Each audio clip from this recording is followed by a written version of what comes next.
welcome to Vermont Film Essentials. My name is Devin Ewalt. This is... My name is David Metzger. And today we're going to be talking about the 1979 classic film Alien by Ridley Scott. The first. Yes. Birthed the whole franchise. So, we talked about as we were setting up, but I mean, this was kind of a really fun one to go back and watch, because it's one of those movies where I've seen it so many times and at certain points in my life that, it's not, I don't have to watch it all the time. So it's usually like a long time in between watching it. And this had been like, the first time in probably 2 or 3 years of watching it. And just watching it with my eye on us sitting down and talking about it, it was just great to see it again, to see that it holds up, to see things that,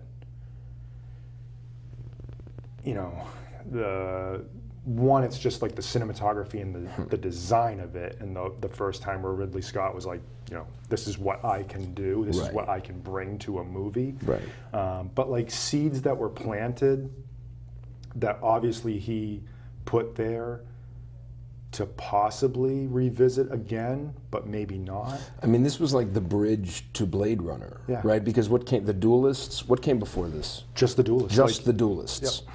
So you've got a relatively straightforward adaptation of Conrad into, it's like a challenge. And I feel like his enthusiasm to work with Giger and to like really make that, it really seemed like such a collaborative process, and that he was very open to that, to making this a reality with Cobb and different people involved, where this was truly all hands on deck to create this illusion. Absolutely. Like there's so many, we talk about this all the time, where you dig into the making of a movie, the behind the scenes, and it's like so many things had to have happened in order to get this final product. We're on like 4 in a row with this: King Kong, Forbidden Planet, Solaris, and Alien, where it kept reminding me of things that we had talked about with these other films. About pulling off these illusions and these set pieces and what was required to create this creature and to make it seem real and all, it's really, really amazing. So I want to, let's start at the beginning, because it starts with, 2 writers, one, so Dan O'Brien. Right. And then his friend. Or O'Bannon, yeah. O'Bannon. Yeah. And they would write Total Recall. Right. I mean, it's such a cool deal. Hey man, we'll work on yours first, and then we'll work on mine. Right. And within 11 years, they create 2 of the best sci-fi films of all time. So, I mean, and we talk about like influence and everything, and it's like, I feel like there's 4 movies that need to be talked about before we get into what they do. So one is a movie called It, the Terror from Beyond Space. And believe it or not, Devin, I have watched this movie because it was one of those 50s sci-fi films that I collected. Okay. And I watched it, and on the back it's like, hey, if you like Alien, this is the movie that influenced it. And you watch it and you're like, oh my God, it is Alien. Right. It's about a creature that's stowed away on a spaceship, and it's picking off the crew one by one, and they have to figure out a way how to survive. And then The Thing from Another World, again, that comes up. Forbidden Planet. And, to my mind, like, I think 3 years before this, Jaws comes out. And I think Jaws, not only because I'm biased and it's my favorite movie, but I feel like that movie kind of, the same way Stagecoach was like, elevated a B movie plot to an A movie. Jaws at that time was elevating a monster movie to an A movie. Right. Well, Scott pitched it as Jaws in Space. I mean, so clearly, and he was influenced by, it's so clear that he was influenced by Conrad with the Duelist adaptation. Nostromo is a novel by Conrad about a silver mine. This is a mining ship. Narcissus is the escape shuttle. That's from a novella that he did.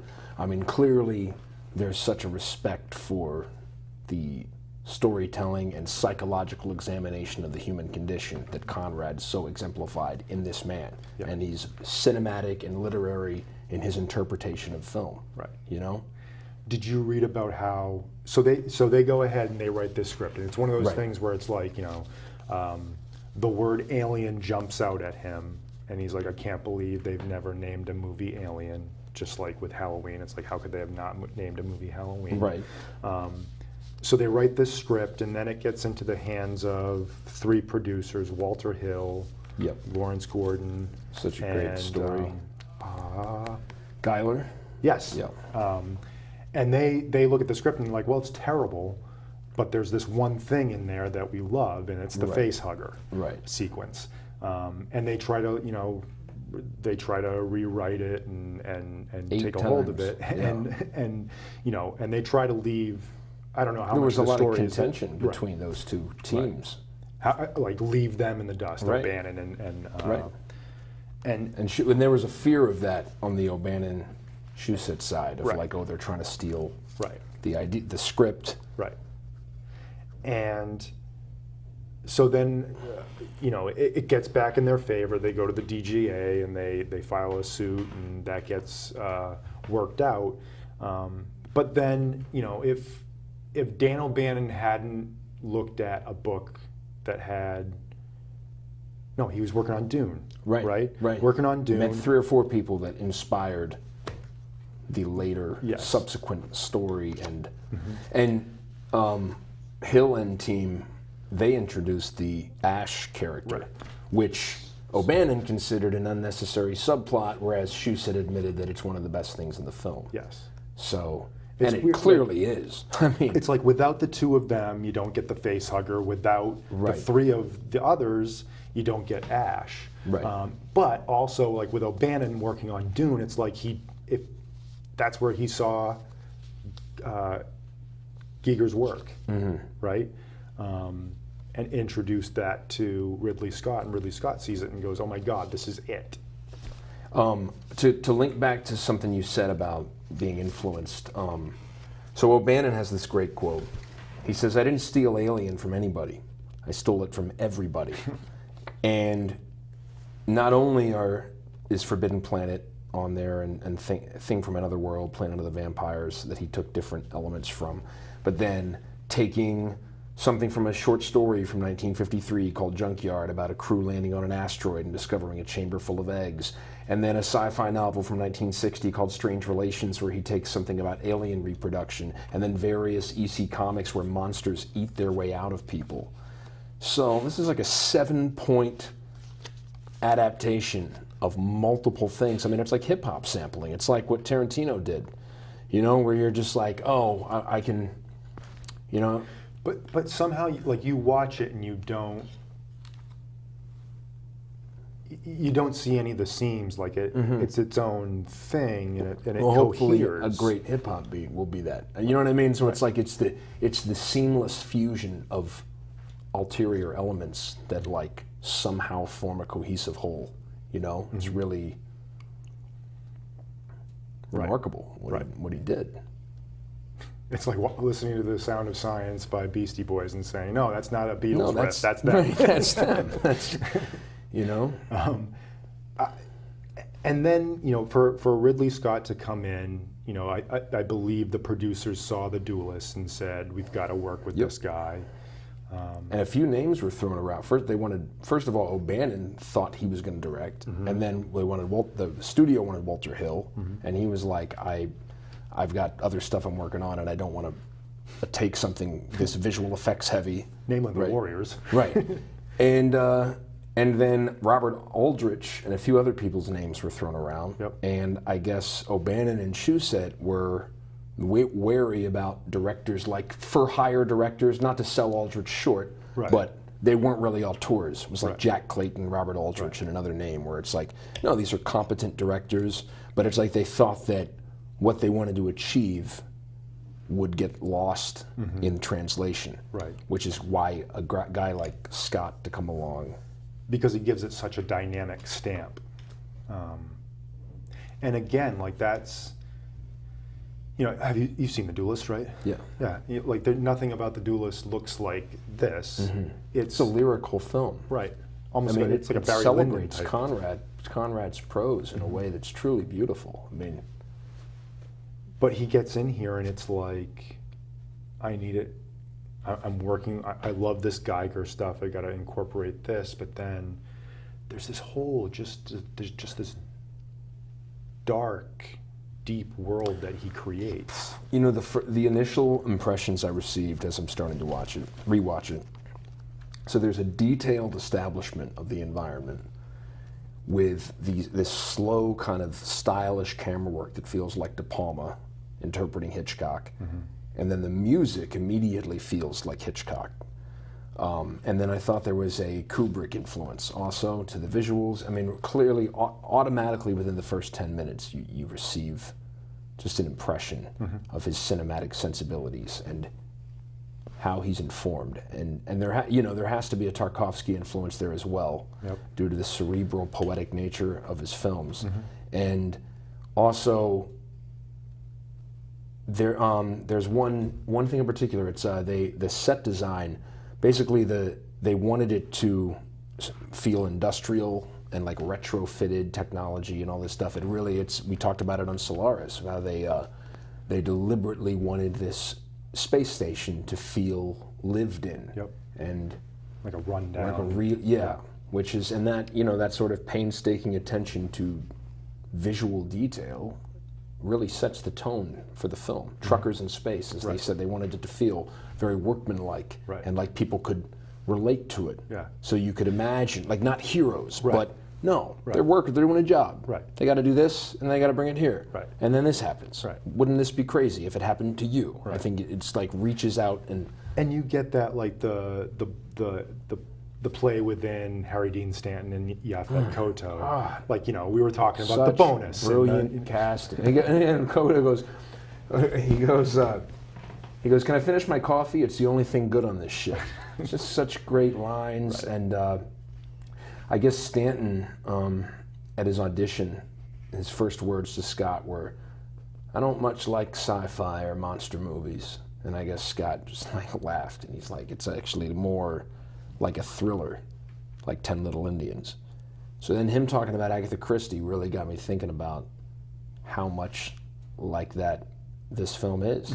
And there's a few lines back and forth between Weaver and Scarrett where Weaver says, she's talking about Ash, she says, I don't trust him. And Scarrett says, I don't trust anybody. It's like, is that not the classic Christie premise? A bunch of people in one place. Claustrophobia sets in. I think of what is it, The Exterminating Angel, a little bit of like this kind of sort of supernatural kind of, you know. And that is like someone like Robert Aldrich or Walter Hill, as competent as directors as they are. You know, I don't think they would be pulling those resources, right? You know, that's Hill was a little more of an auteur than Aldrich, I would say. I mean, Southern Comfort, a film like that's so kind of ethereal, you know. But it's very workmanlike. Yes, you know, he's much more workmanlike. And I think like talking about how you take a genre piece and elevate it to such a way, like that's a perfect example of just like, you know, an actor coming and saying like, I don't, you know, this isn't for me, I don't like this type of thing because I only know it for this. But then he's like, no, it's like this. And you're like, oh, okay. And automatically, like it's elevated to a certain level. And like movies just didn't look like this before, you know? I mean, it's really the work of a master. I mean, who other than like Wells and certain directors where it's like, or like Michael Mann, or like where you just like knock it out of the park with your first one. It's like, this is like, he really set his mark on cinema. And I always marvel at the pacing of this. It's like this film and The Exorcist, I always just kind of really sit back and marvel at it because, you know, all the stuff that you think about in terms of like all the stuff that you think about when you think about The Exorcist and all the stuff you think about when you think about Alien really only happens in the last half hour to 45 minutes of the movie, right? I mean, there's a pretty big preliminary part to Psycho as well. Yeah. If you think about it, there's like a whole like, oh, this is what the movie's about, because you just don't know it's coming type thing, which is essentially what happens in Alien. And that pacing of it, of like, you know, in the first half hour they receive all the messaging, and then they have to go to the planet, and then the next half hour is it attacks one of the members. It attacks John Hurt, and John Hurt gets back, and they have to figure out what they're going to do with them. There's the great, the great moment where Sigourney Weaver's like, you know, no, I can't let you in because it's quarantine. Right. I can't risk the crew, and everyone's like, no, screw you. And that's the first reveal about one of the characters possibly being not trustworthy. Right. Which is Holm, you know, and it's just brilliant storytelling. You know, you mentioned Psycho, and the other reason where this references Psycho is the rise of Sigourney Weaver. It's like kind of like an opposite, right? Because you think, you know, Skerritt is going to be the main character and going to be your lead, and then all of a sudden, like there's a switch, and she has to rise up. You know, I read this great stuff about how originally Scott wanted the ending to be he basically wanted the original screenplay had the ship self-destructing and Ripley getting away, end of film. And he thought of a fourth act, and how brilliant is it the way they make the alien side look like it's part of the infrastructure of the ship. It's bone chilling. Yeah. It's akin to moments in Hitchcock where I thought of the end of Psycho with Norman Bates appearing with the knife, where it's like I'll always remember the way I felt when that happened, and the crazed look in his eye. Yeah. And it's essentially the same thing. For God's sake, there's a character named Mother. Yeah. Okay? What did he call his mother? You know, I mean, it's really, it's not even like covert, you know? It's like, yeah. And that moment, no matter how many times I know that it's coming, it's still like, you still like are, there's a moment like that in Aliens too, but it's like, oh, I think I see where, oh, there it is. Scott he originally wanted the alien to bite off Ripley's head and then deliver the final log entry using her voice. These are the ideas. Bizarre, but it's like that would have. I mean, Ripley was in two more Aliens films, right? Or Alien films. So it's like the producer. Luckily, cooler heads prevailed, and the production team. That's why it's almost great that there was a three-headed monster of competent people there on the production team to be like, listen, the alien should be killed. Ripley should survive. That's what needs to happen. Let's not have riots in the streets. Yeah. So the sequence on the planet. The pacing. So I always wonder, you know, a film like this, even Jaws, even The Exorcist, where it has that deliberate pacing, that, you know, it's a story. It reveals itself and builds to a climax, right? And you don't see everything in the first half hour. Right. It's revealed to you, and you see pieces of it here, pieces of it there, and then at the end you'll get the whole full figure, and it'll be great. I always wonder how this will do now. And one of the reasons why I asked that is because when Gareth Edwards' Godzilla came out, there was a whole big like backlash against that movie about how Godzilla isn't even in it at all. And every time you think you're going to see him, they cut away. Right. And it's really stupid. Cloverfield received the same criticism. Well, we don't get to see the monster. Right. It's like, I immediately thought, I didn't think about it, but I thought of Cloverfield when I read that about the way Scott wanted the creature to be in the shadows and to not. There's a great Roger Ebert quote. He says, Alien uses a tricky device to keep the creature fresh throughout the movie. It evolves the nature and appearance of the alien, so we never quite know what it looks like or what it can do. I mean, really, to build it up like that, we talked about King Kong, where I didn't like King Kong's expositional part as much. We talked about that, where it's like, is there any real character development? I don't really care about any of these characters. Oh, King Kong, wow, how did they do that, right?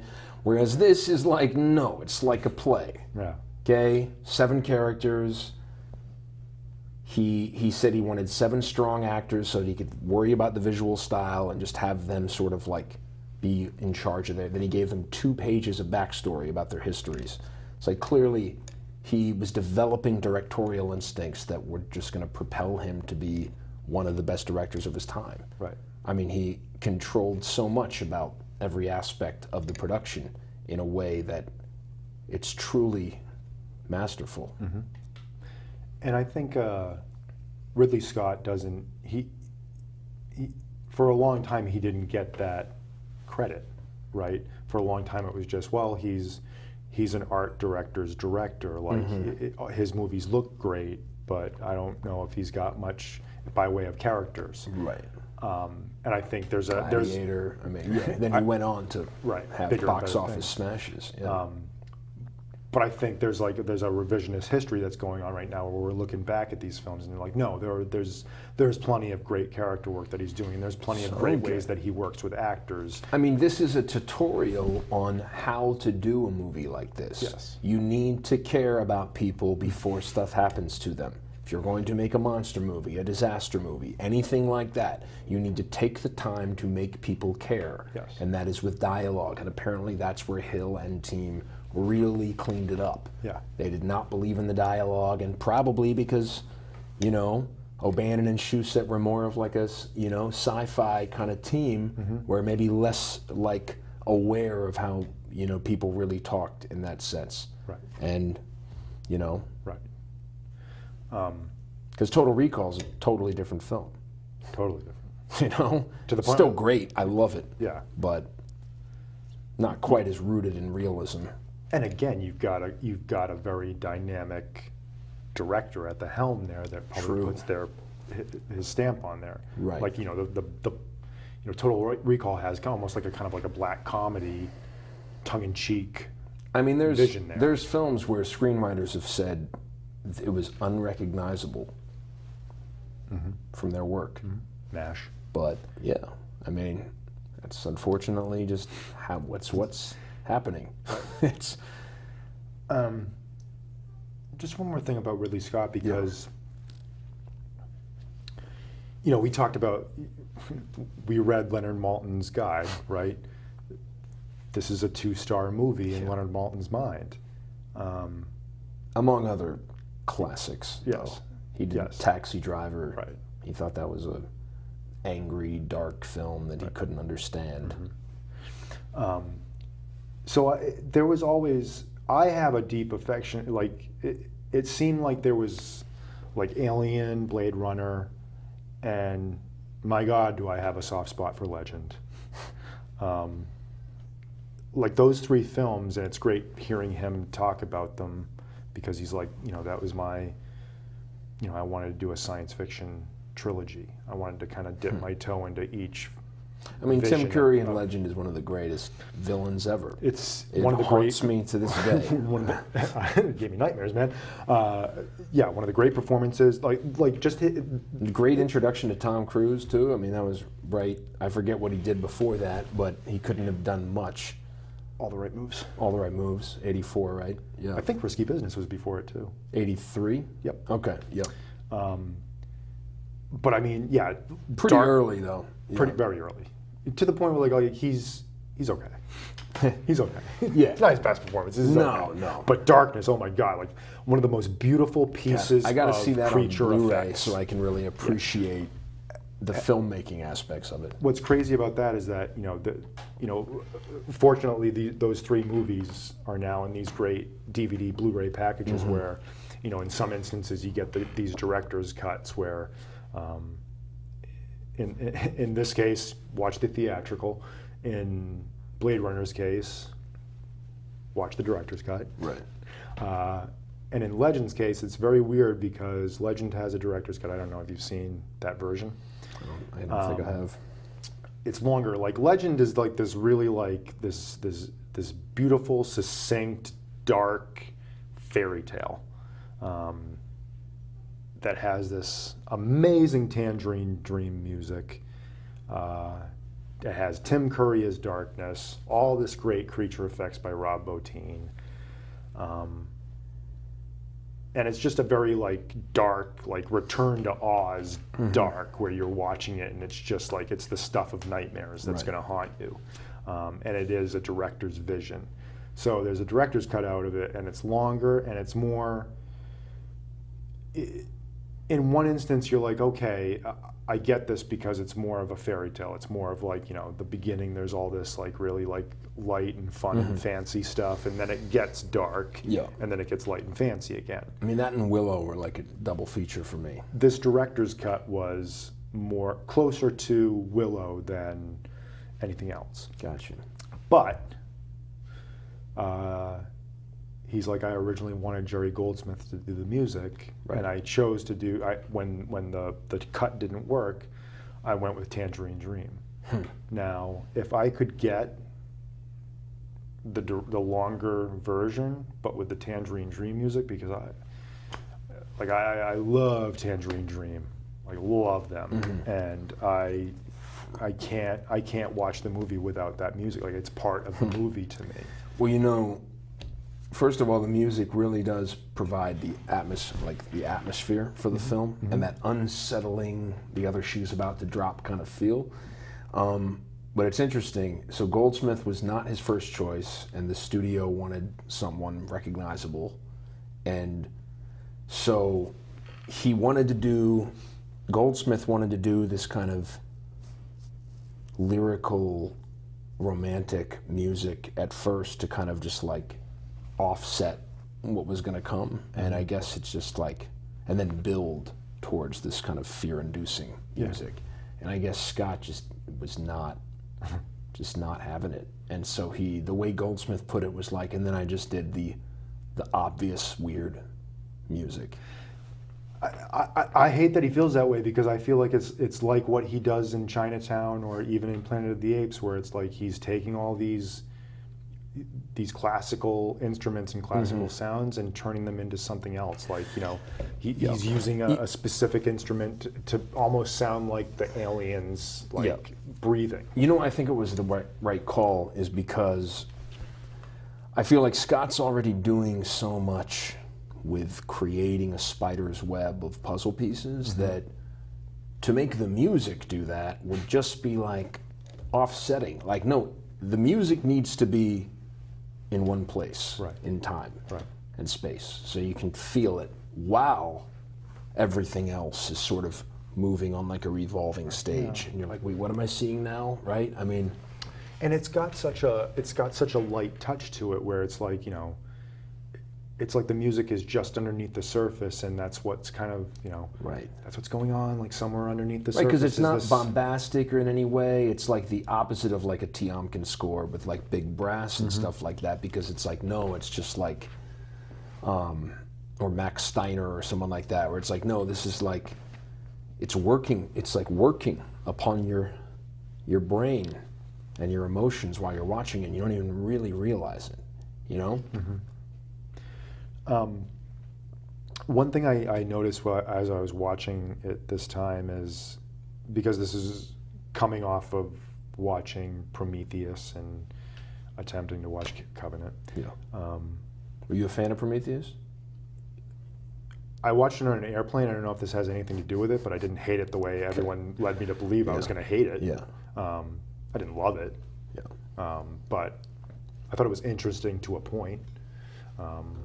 But like the whole scene when they get onto the planet, there's so much detail to it, and I almost feel like, because there's this big creature with the gun, I guess, what it is, and then obviously something has come out of this creature, and they like the way they do it, like they're like John heard it, finds it, and they're studying it and everything. And there's a shot that lingers on just this.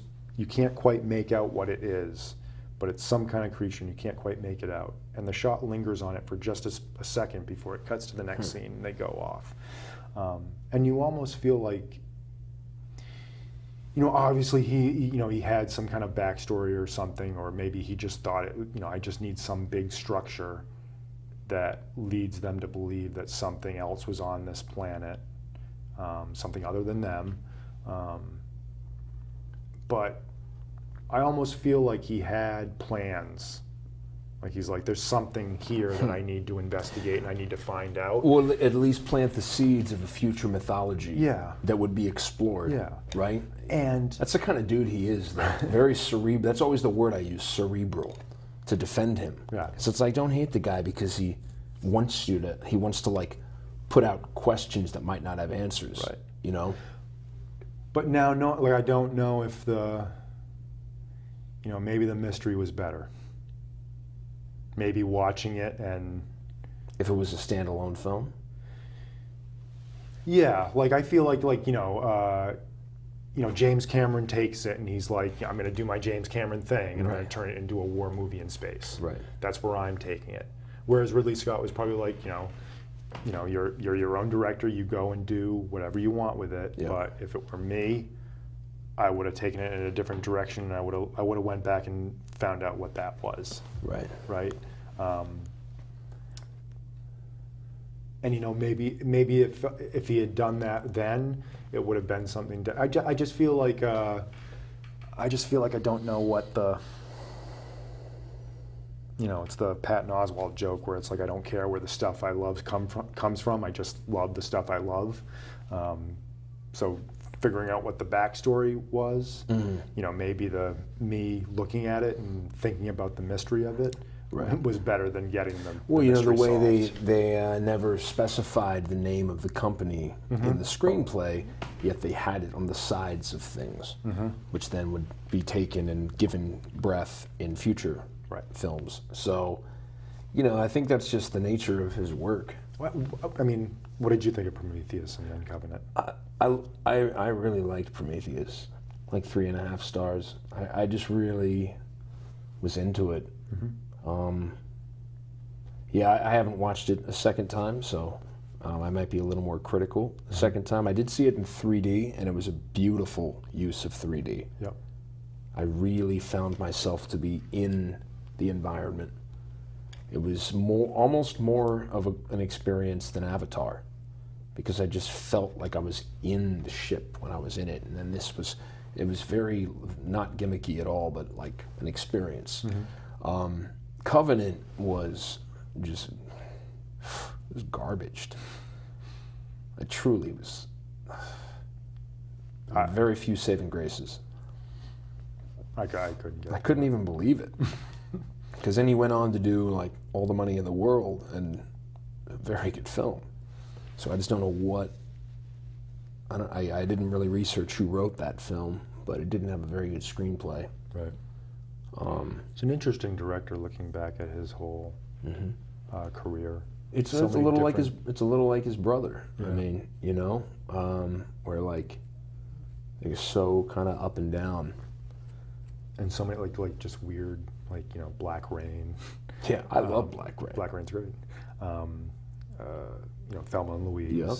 But then Kingdom of Heaven. You get Black Hawk Down. Matchstick Men. One of my favorite movies of his.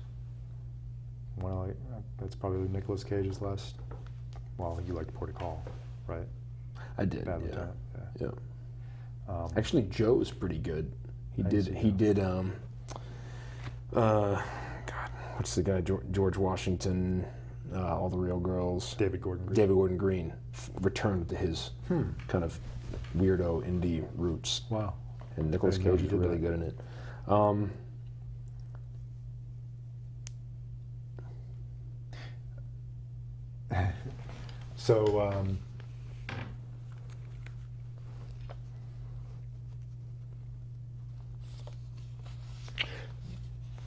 Facehugger scene. Oh, yeah. it is such a beautifully crafted, exceptionally well done suspense sequence. I mean, Like you just Hitchcockian. yes, because you know what? It's similar to the scene where Hurt is on the derelict spaceship in the egg chamber, and you know something's about to happen. Yeah. You know it, and it's still frightening. It's the same thing in that scene. You just know it, even if it's the first time you've seen it. You just feel like it's like, no, this is too good to be true. Right. What? Oh, he when he starts piling on all the food, is it Scarrett who looks at him kind of questioningly? Right. Where he's like, what's going on with this guy? This is weird. And then, Ian Holm is like, I know what's happening, but I'm not going to say anything. I want to talk about Ian Holm later, but no, the scene, like the use of the heartbeat underneath the soundtrack and how that builds and just the cross-cutting between the different characters, and that they're joking around, and it seems so unassuming. Well, there's a lot of sleight of hand and misdirection. Yeah.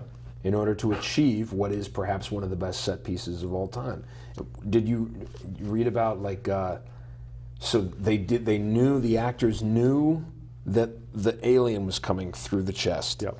But they didn't know there would be blood spurting in every direction. Yep. And it hit Cartwright, and she went into hysterics on the floor, and apparently it was all one take. Yep. And her real response, which I want to go back and see it again to feel that with the actors. Well, and that's Hitchcock. That's like Hitchcock and Kubrick too. Right. Just that I'm going to do things to actors. Yes, right. To get the real response, right?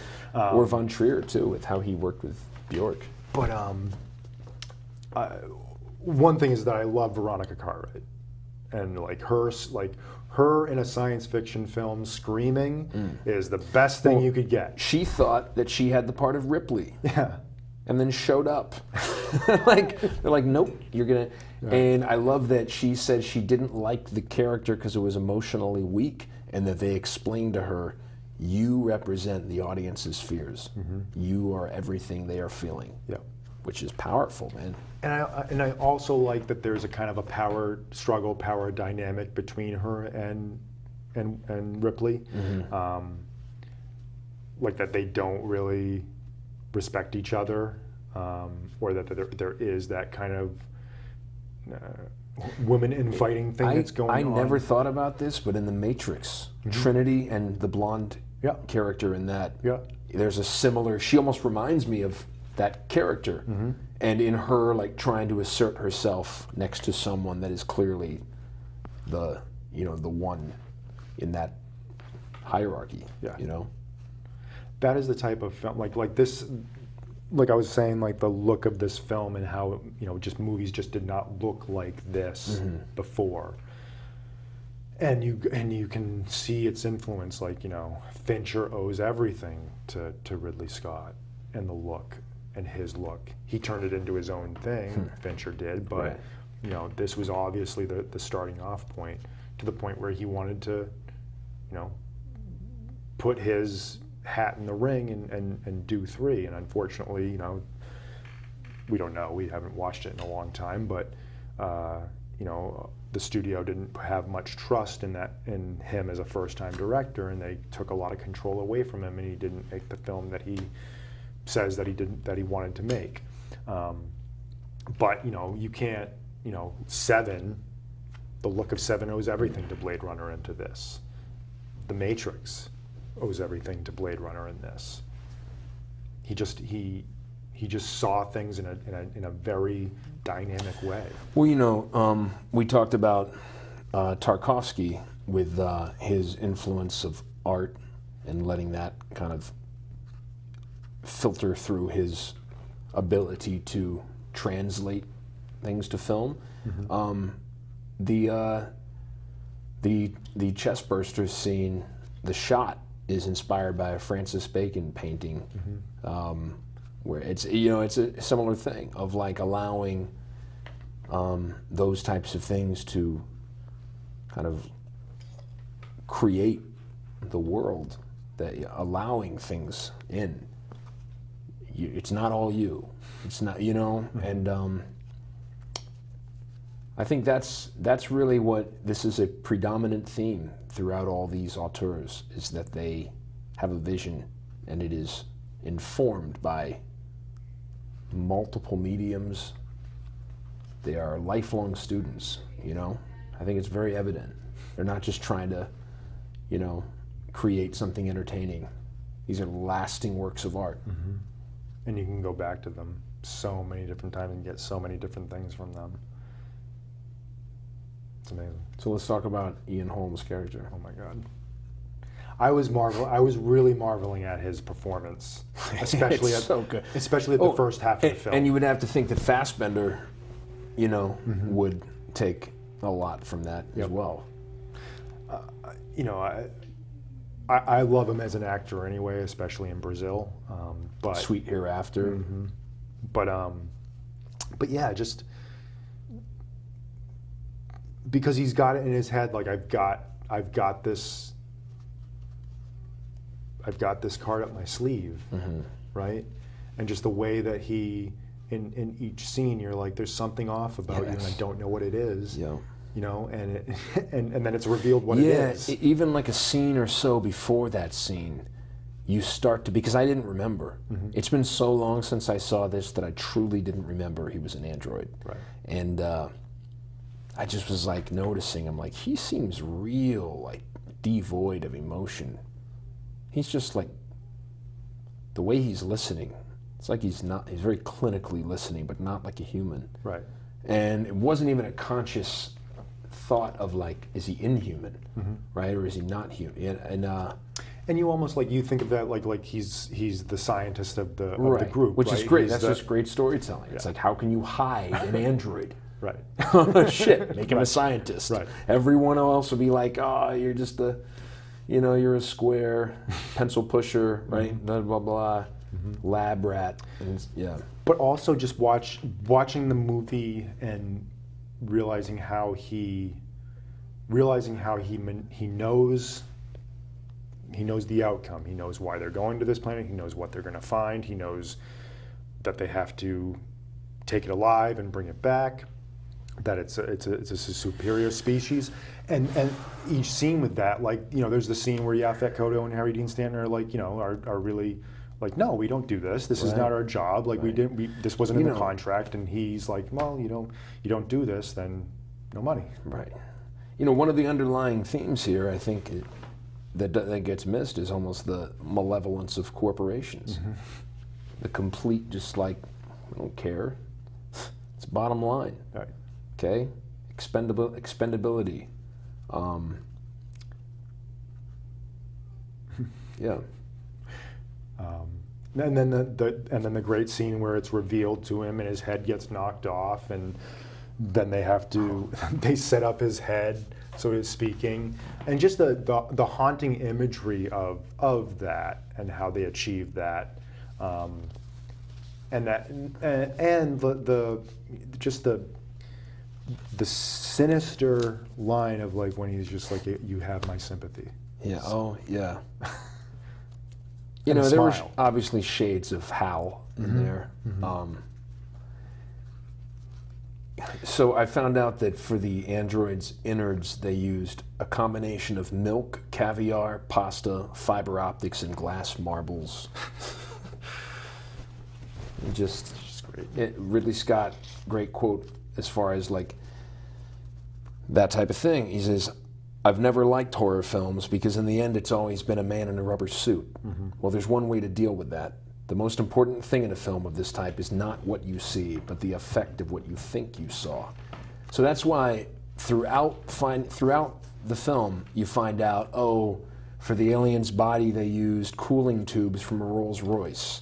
Oh, they used part of a human skull for the alien's head. They used KY jelly for the saliva. They used this and that. And like, it's amazing. I mean, I was reading about Roger Christian used scrap metal and spare parts for the interior of the ship to save money, because that's what he did as a set decorator on Star Wars. You know, I mean, There's really just kind of a nuts and bolts type approach, which is kind of a predominant theme between all the movies we've, talked about in these last four. Right. Is that sort of approach of, and even back to Chinatown. I mean, just basically like pulling off set pieces using your wits, and whatever resources you have at that time. That's why this won a visual effects Oscar, because it truly is astonishing. It just happens to be that it's supported by great acting, storytelling, and cinematography. It really is. It's one of those things where it's like you wonder if they knew how, Ian Holm as Ash, how dynamic and how influential and how much depth they're going to get from the story with just that one ingredient. Well, because it's such a great card to play at that point, right? Because you're just not ready for another reveal like that. You're already kind of reeling from the claustrophobic feel of being on that ship with an alien loose. And because in most movies that would be enough, right? The alien is the villain, and that's the villain. We've got to survive. Well, that's why Scott came up with one of the best endings of all time. It's like, it's not enough to have a conventional ending. It's the same thing with the end of Chinatown, where Polanski felt like, no, there has to be something about this one that sets it apart from the other mysteries. Same thing, man. And that ending is phenomenal. I mean, it is bone-chilling when he slides off the wall like that. And it really, and that is one of the tropes now of horror movies, is that, just when you think it's over, it's not, right? And yet that doesn't feel tired here. It's achieved, and it works, and it's earned. Right. But that's what, it's like that, the end of Carrie, Poltergeist. Well, I read a great quote that said he wanted this to be the Texas Chainsaw Massacre of, sci-fi films. Which you get a sense of the grimness of that, Event Horizon owes tons to this film. Oh yeah, I mean, among others, but that's one that just occurred to me today. I haven't seen Event Horizon in a really long time. Well, because you've already got the conditions of what being on a ship like this out in space would create, the type of condition inside a person, and you combine that, you layer that in with something truly malevolent and dead and evil and deadly. It's like, it's the perfect setting for that type of story. Because it's like, you can't leave. Right. What are you going to do? It's going to hunt you down. And there's a great line. It said, "This thing bleeds acid. What do you think it's going to do when it dies?" Right. It's, man, just great storytelling. They're running down to the floor, just to see how it. And Goldsmith's music in that is wonderful. Let's talk about Sigourney Weaver. So her first role, right? Was it her first role? First major role, I think. Okay. Yeah. But she had Broadway experience. Yes. So she's given this part, and the great thing about this part is, like we've said, it's the reveal of Ash as a robot, and it's also the reveal of Ripley as the hero of the film, and the one that eventually ends up being the audience's proxy. And one of the ways it's really well done how they achieve that, and how she is given beats along the way to become assertive, and while she's being assertive, constantly being undermined and beleaguered throughout the film until, you know, one of the scenes, one of the set pieces that I think is one of the most frightening is when Tom Skerritt is in the tunnels. And the reason why I feel it's just so frightening is that because it's just nothing but darkness except a little flame, right? And you know, it is one of the great scares of when he turns his gun and it's just there. And it's wonderful in the fact that, one, there's nowhere he can go. Two, he's the only one that could have done that, right? Because he's the chief, he's the commander, he's the lead, he's the leader. And then the film just says, well, now the leader's gone. So what are you going to do? And she has no choice but to rise up at that point. Right. And she has to, and she does. You know, I read that there was some tension between the rest of the cast and her, because she was like this newcomer. And I guess Scott noticed it and just allowed it to occur because he knew it would translate to tension between crew members. Right. Which is just brilliant. And you totally get it. Like, you know, Yaphet Kotto is so great anyway, but you get it in the scenes between the two when they're arguing back and forth. And you know, Kotto and Stanton are invaluably cast in this film because they create a sense of camaraderie between each other and charisma. They bring a charisma that is essential to the film because it's so kind of austere and like it's just like they are like, I mean, for God's sake, it's visual with Stanton with the Hawaiian shirt and like the ball cap and stuff. It's like really, and standing in the ship when he's searching for the cat. You know, him just standing there in that lone figure in the vastness of the ship. And just that reveal too of when he stands up and it's right behind him. And, and it's the first time you get a little glimpse of what it is. But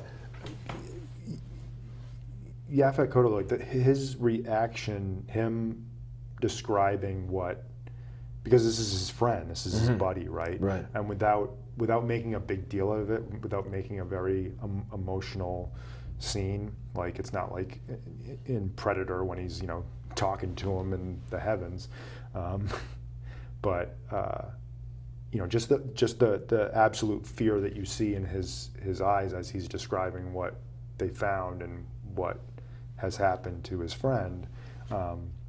That's what adds to the fear too. It's like, well, Jesus, if this guy's afraid, then we're really in trouble. It's just all these little story beats that it hits and does so perfectly well. And you don't even realize that it's happening. You're just so with the story. And I think, you know, talking about the pacing again, that's why it can get away with the pacing like that, is because it's a good movie. You know, when you have movies like Godzilla or Cloverfield where people are complaining about it, there's a bigger problem. Right? Because it's not the story isn't as well manufactured and well put together as this is, that can sustain the suspense of, yeah, we're not seeing it, but I don't care because I'm just so horrified right now. And I love it. And I love watching it. It's a good movie to rewatch. Oh, definitely, man. You know, I was reading about one of the art directors, Leslie Dilley, and I mean, you just look at the essential films he was responsible for: Star Wars, Superman, Empire Strikes Back, Raiders of the Lost Ark, American Werewolf in London. I mean, if that's your poker hand, okay, when you're holding movies, you might I'm just saying. I mean, if you think about the distinctness of, say, Superman, and how that first one looked, and then you look at all these films together, this one included. It's really like such a rich color palette and just visionary approach, you know, to the look of a film. and what it adds to each and every one of them, just thinking about them.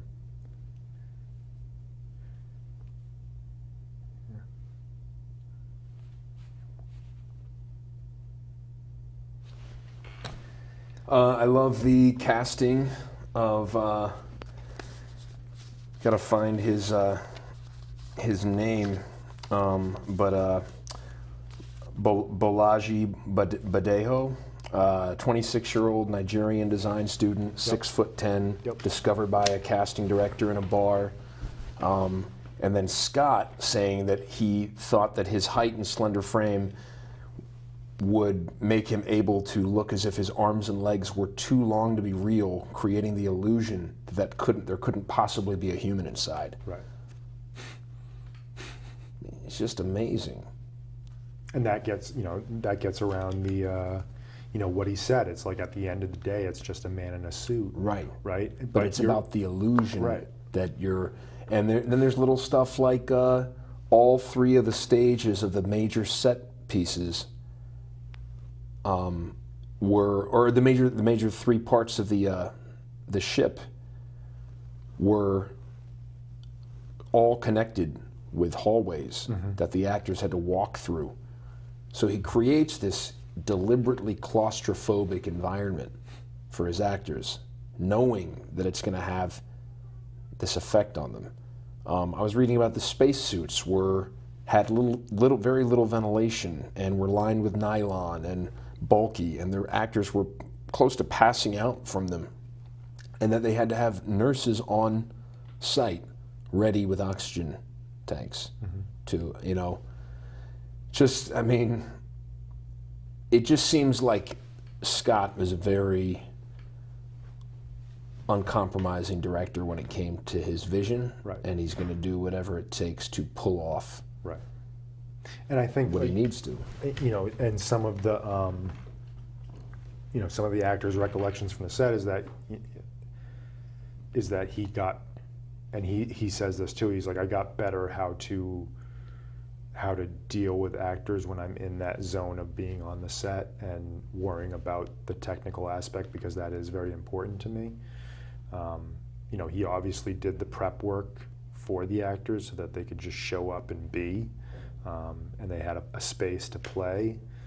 They had an environment that they could react to. They had their characters' backstories that they could use. But that on the set, don't bother me with your questions. I got this thing that I'm trying to achieve with this smoke here. Don't you see that? That type of thing. Yeah. And that he got better on as to how to, what do you need? How can I answer it fast? And then get back to the thing that I need to focus on, and how to give equal focus to those things. And he said that was kind of a learning curve for him, especially with dealing with those three big movies in a row. It was cool to learn just how kind of hands-on he was during this film. Talking about the movement inside of the egg that John Hurt finds is actually Ridley Scott's hand in a rubber glove, moving around. That's just so cool that someone is that accessible and that into what they're doing, that and just sees it in a certain way and says, no, I know what I need it to look like, and I'm going to do it. Yeah. It really kind of sets him apart, I feel like, from a lot of directors from his era, There's a similar moment to that, like in the making of Aliens, there's a similar moment with James Cameron where a crew member he's got the string on the face hugger, and he's got to make it, go from one place to the other, and he's doing it, and he's like, no, you gotta pull it in such a way so it looks like it's leaping, not, it doesn't move like this, it leaps.